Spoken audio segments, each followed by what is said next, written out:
ಮೀಸಲಾತಿ ಇರಬೇಕು. ಮೀಸಲಾತಿ ಇದ್ದಾಗ ಮಾತ್ರ ರಾಜಕೀಯ ಅಧಿಕಾರ ಹಂಚಿಕೆ ಆಗಲಿಕ್ಕೆ ಸಾಧ್ಯ ಆಗ್ತದೆ.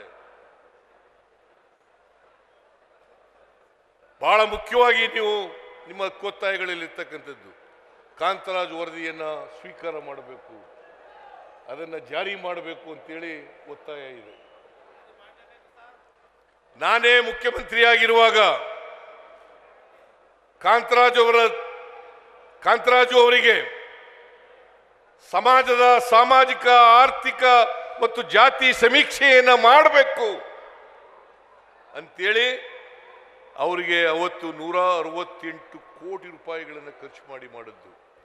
ನಾನು ಮುಖ್ಯಮಂತ್ರಿ ಆಗಿರುವಾಗ ಅದು ಪೂರ್ಣ ಆಗಿರಲಿಲ್ಲ.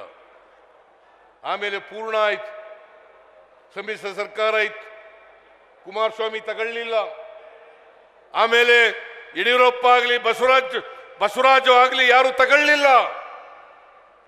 ಈಗ ಜಯಪ್ರಕಾಶ್ ಹೆಗ್ಡೆ ಶಾಶ್ವತ ಹಿಂದುಳಿದ ಆಯೋಗಗಳ ಅಧ್ಯಕ್ಷರಾಗಿದ್ದಾರೆ.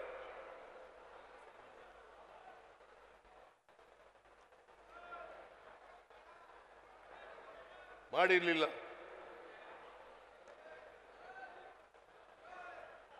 ನಾನು ಹೇಳಿದ್ದೇನೆ, ಜಯಪ್ರಕಾಶ್ ಹೆಗ್ಡೆ ಕರೆದಿಕ್ಕೂ ಹೇಳಿದ್ದೇನೆ, ನೀವು ವರದಿ ಕೊಡಿ. ಯಾಕಂದ್ರೆ ಅನೇಕ ಜನ ವರದಿನ ನೋಡದೇನೆ, ಓದ್ದೇನೆ, ತಿಳ್ಕೊಳ್ಳದೇನೆ ವಿರೋಧ ಮಾಡ್ತಾರೆ. ಇವತ್ತಿನವರೆಗೆ ವರದಿ ಏನಿದೆ ಅಂತ ಗೊತ್ತಿಲ್ಲ, ನನಗೆ ಗೊತ್ತಿಲ್ಲ, ಯಾರಿಗೂ ಗೊತ್ತಿಲ್ಲ. ಆದರೂ ಅದು ವೈಜ್ಞಾನಿಕವಾಗಿಲ್ಲ, ಅವೈಜ್ಞಾನಿಕವಾಗಿದೆ ಅಂತೇಳಿ ವಿರೋಧ ಮಾಡೋದು. ನಾನು ಇವತ್ತು ನಿಮಗೆ ಇಲ್ಲಿ ಹೇಳ್ತೀನಿ, ಆ ವರದಿಯನ್ನು ಸ್ವೀಕಾರ ಮಾಡ್ತೀನಿ. ಅಲ್ಲಿ ಏನಾದರೂ ವ್ಯತ್ಯಾಸಗಳಿದ್ರೆ ತಜ್ಞರ ಅಭಿಪ್ರಾಯ ಪಡೆದು ಅದನ್ನು ಮಾಡ್ತಕ್ಕಂಥ ಕೆಲಸವನ್ನು ಮಾಡ್ತಕ್ಕಂಥದ್ದನ್ನ ಮಾಡ್ತೇನೆ ಅಂತಕ್ಕಂಥ ಮಾತುಗಳನ್ನು ಹೇಳಲಿಕ್ಕೆ ಬಯಸ್ತೇನೆ.